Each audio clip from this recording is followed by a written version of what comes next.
Hello everyone, welcome to my YouTube channel at Josie Variety Vlog. Please don't forget to subscribe, like, and share. I appreciate your support. Thank you. Hello everyone.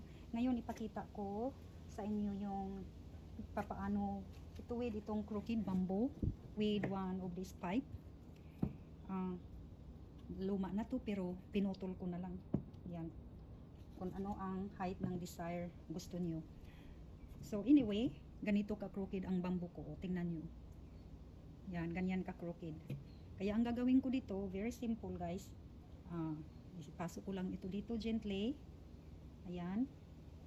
Gently na hindi mag-touch itong outside skin niya, yung stalk, sa pipe.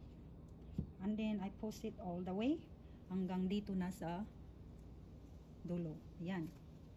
Ganyan. Tapos, of course, habang nagantay tayo na ma-straight itong crooked bamboo, mag-ano din ito sila, mag-develop ng roots. Ganyan. Tapos, since na, yan, still leaning, this way, gagawin ko, mayroon akong small piece na putol na bamboo, i-prop ko ito dito. Yan. Prop ko dito, to keep them, para ito siya, mag-lane this way. Ayan. Ayan na siya. Simple, very simple trick. Pag ang crooked, sa crooked na bamboo. Ayan. Okay, so and then I have another one in here too. Same thing. You see how crooked is that? Yan. Tapos ganun din ang gagawin ko. Magputol din uli ako ng itong bamboo na to. Yan, magputol ako. Yung ganito rin ang gagawin ko. Okay, like I said, slowly. See how crooked. Itong crooked talaga itong bamboo na to. Tapos yan, continue, push down. Of course, gently. And also make sure na hindi ito mag-touch itong outside stalk, hindi mag-touch sa pipe kasi medyo sharp ang pipe dito sa labas para hindi masira. Ayan. And then ito na naman, yan, push na dito. Tapos ang gawin ko naman, itong maliit na pipe, ilagay ko dito, bamboo, maliit na bamboo, ulit pipe.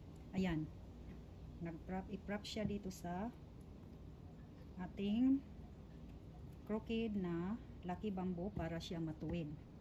Makatulong din ito pag tuwid. Yan lang guys, very easy and very simple and easy. Yan lang. Luma ito na pipe sa garden ko. You know, I just here you go. There's my crooked lucky bamboo.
Twisting.